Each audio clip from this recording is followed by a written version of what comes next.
My name is Rum of Rums Cakes and I hope everyone is doing well. It's good to be back. I've been away for a couple of weeks, just building up on my skills and getting better at what I do so I can bring you really good content. I got to go to Devon a couple of weeks ago just to do a pastry chef's course at one of my favourite schools, Ashburton Cookery School. It was an incredible week of learning and really just building up the skills that I have and opening a door to future courses maybe in the coming years.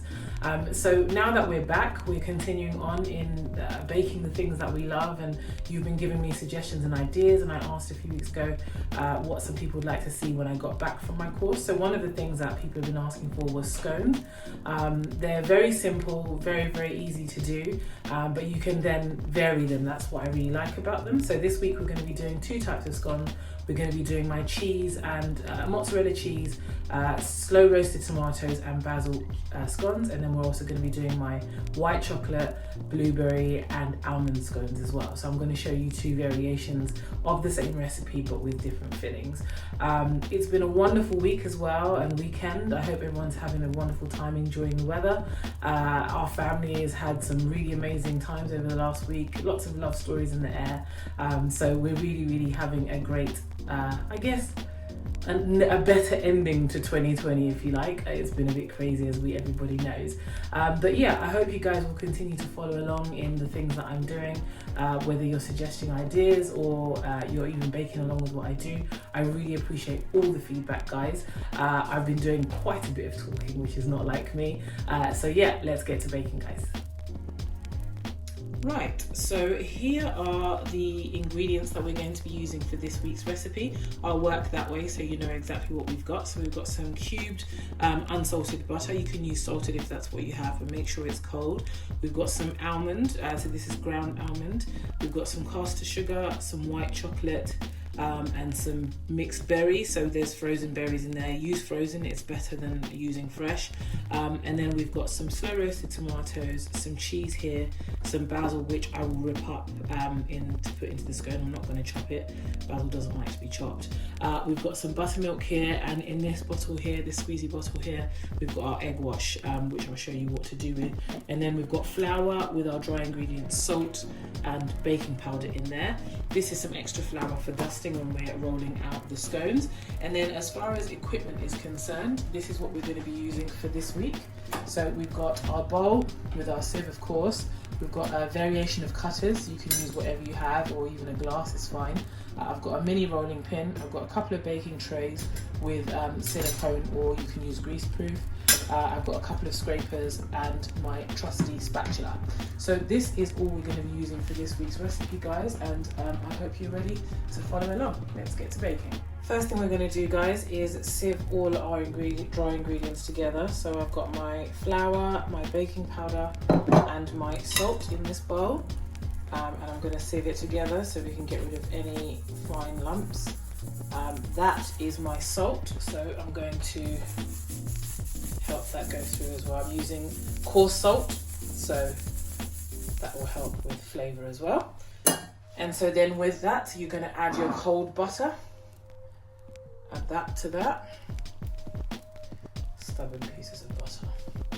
And then what you're going to do is you're going to rub together, so let's get the bowl, rub together your butter between your forefingers and your thumb until your mix will resemble breadcrumbs. Now be patient with this, guys.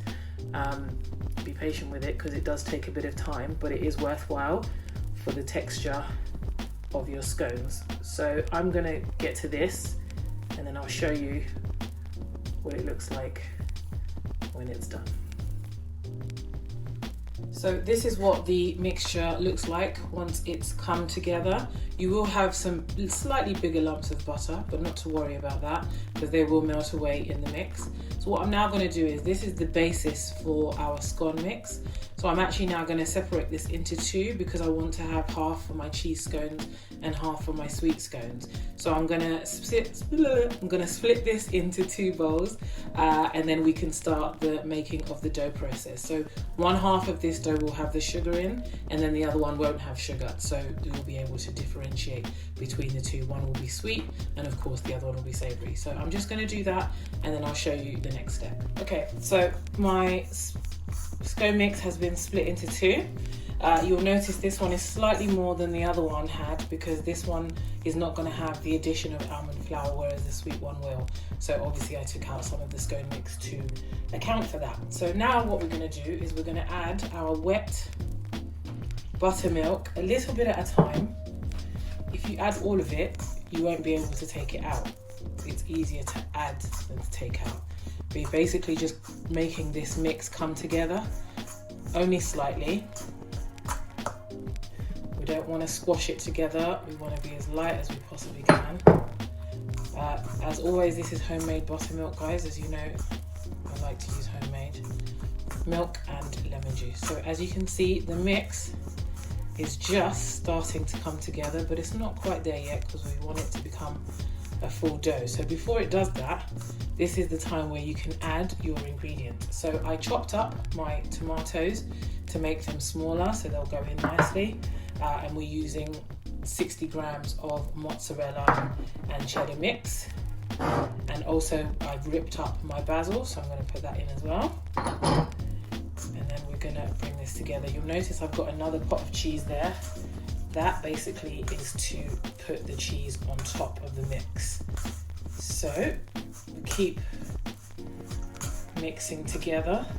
Now the oil in the tomatoes also helps to bring this mix a little bit together, but just eyeball it, see where you're going.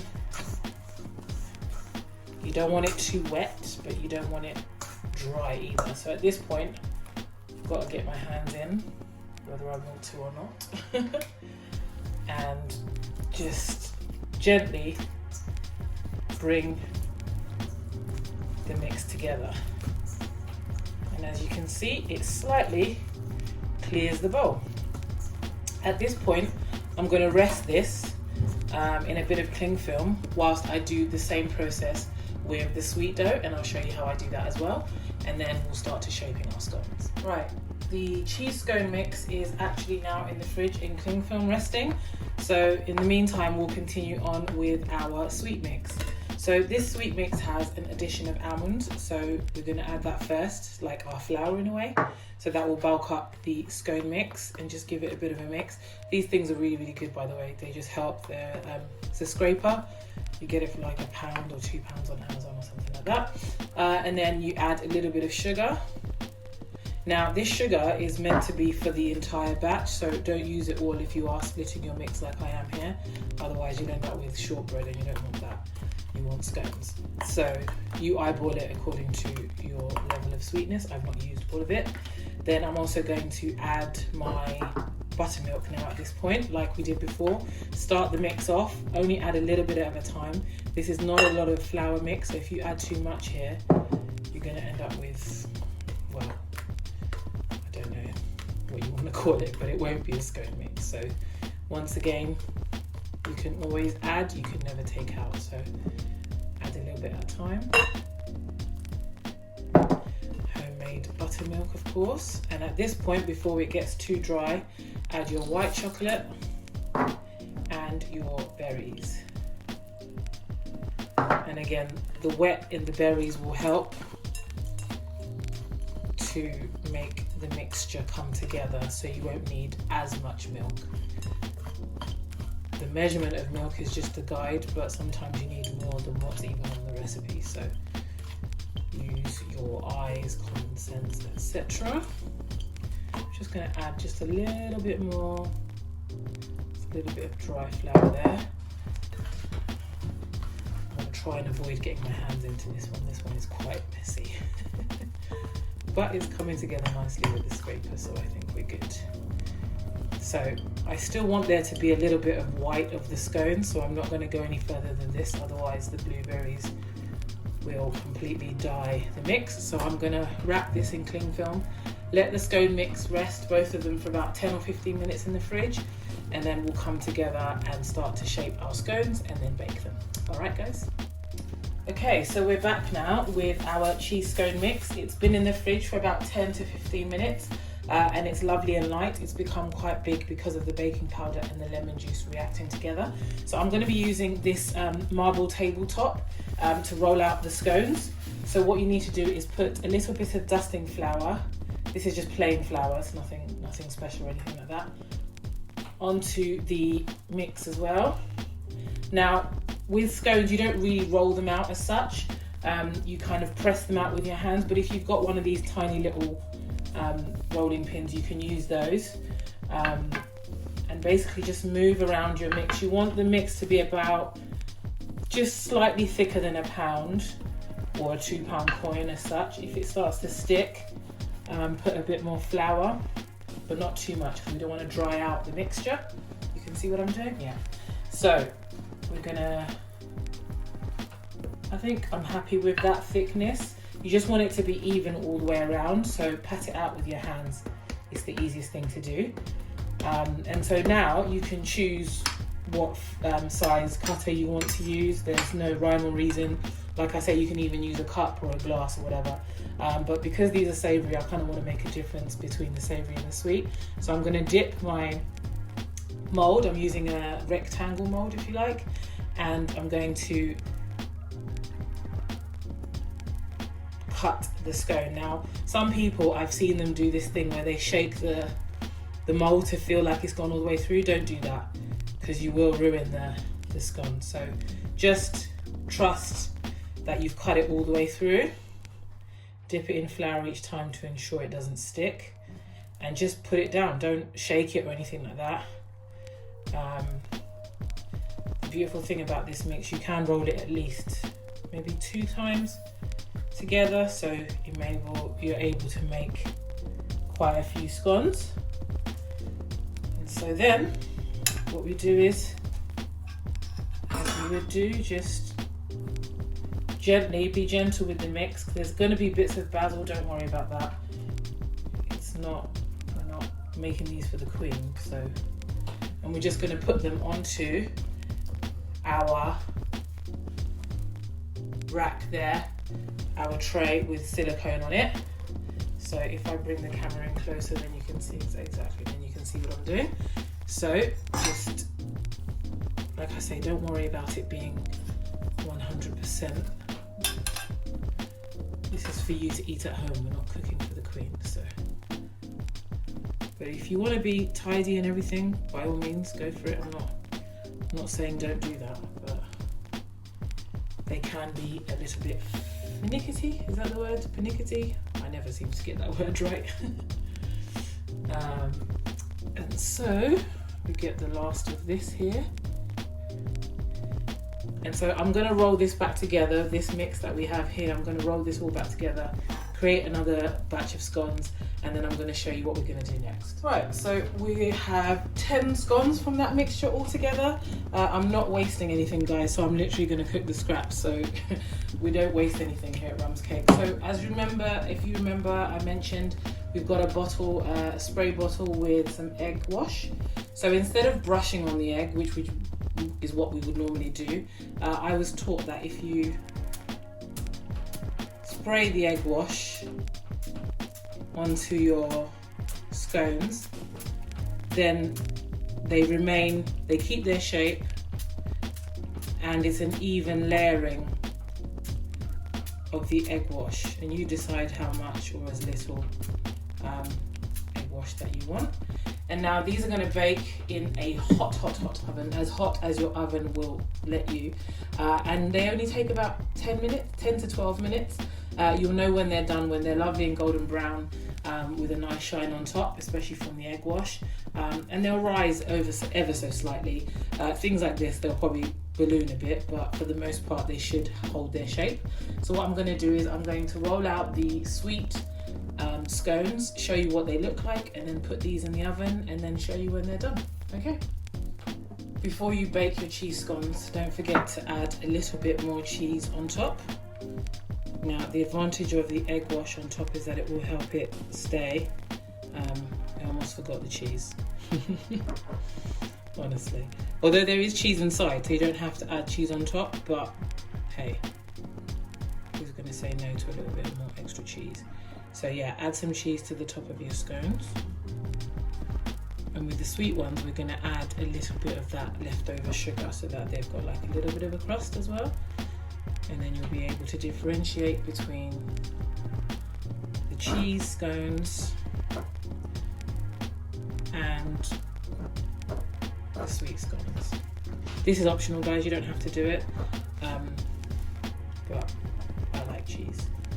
We love cheese in this household, so don't worry if it goes all over the bottom. It will create a really nice crispy texture on the bottom of your scone, kind of like the edgy bits you get in a cheese toasty. That's what those little extra bits will do. So yeah, these are now going to go into an oven for about 10 to 12 minutes. So these are the sweet scones. These are our blueberry, white chocolate and almond scones. So we're going to do the same as before, use our squeezy bottle and egg wash them. I didn't want you to sit through the rolling process, you'd already seen me do that.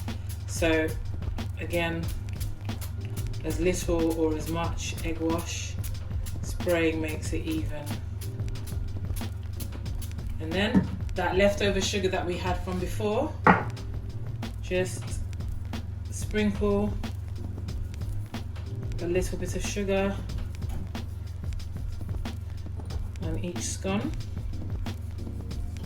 Now it's really nice because the blueberries and the berries are quite sour, so it's nice to have a little bit of sweetness to counteract all that sour. And again, the same thing with the cheese will happen with the sugar. It kind of caramelizes on the bottom, so don't worry about where it goes, even if it's on the tray. This tray is non-stick. So again, these are going to go into an oven for 10 to 12 minutes, as hot as your oven will allow, and then check them after 10 minutes. If they're still a little bit soft in the middle, then put them in for another 5 minutes, but no more than that. And then we will be ready for some scones for the afternoon. So I'll show you what they look like when they're baked. Okay guys, so here are our cheese scones with mozzarella cheese, slow roasted tomato and some basil. They've come out really, really nice and light and fluffy. And as I mentioned before to you, there's the little bit of crust from the cheese there. It's absolutely delicious. You should eat them straight from the oven when they're just starting to cool, because they're absolutely delicious then, even with a little bit of butter if you just want to make them even more rich. But you know, well, there's nothing wrong with a little bit of extra butter. So yeah guys, these took exactly 12 minutes. I checked them at 10. They were still a little bit soft, and so I decided to give them another 2 minutes, and they've come out beautifully and light, really, really, really crunchy exterior, but really soft and fluffy in the middle. And then I'll also show you the blueberry and white chocolate muffins. And here are the blueberry, white chocolate and almond scones. They've come out really, really nice as well. As you can see, where the egg wash was a little bit more on the edges, it's nice and caramelized, but that's also to do with the sugar. And again, these took exactly the same amount of time, 12 minutes. If you want the chocolate to be a little bit melted even more, maybe push it another minute longer, but don't push it any more than that, because you really want to still enjoy the scones as they are light and fluffy. I hope you guys have enjoyed baking along with me this week. It's been real fun putting together these two recipes for you. Of course, all the information will be in the box below. If you've got any questions, don't forget to message me at my Instagram, which is Rums Cakes, so that's RUMS_cakes. Or you can of course email me if you have any questions or of course inquiries for orders, and that's rumscakes@gmail.com. It's always a pleasure guys to be able to do this. I absolutely love doing it. As you can tell, it's my absolute passion. So until the next time guys, take care and thanks for watching. God bless.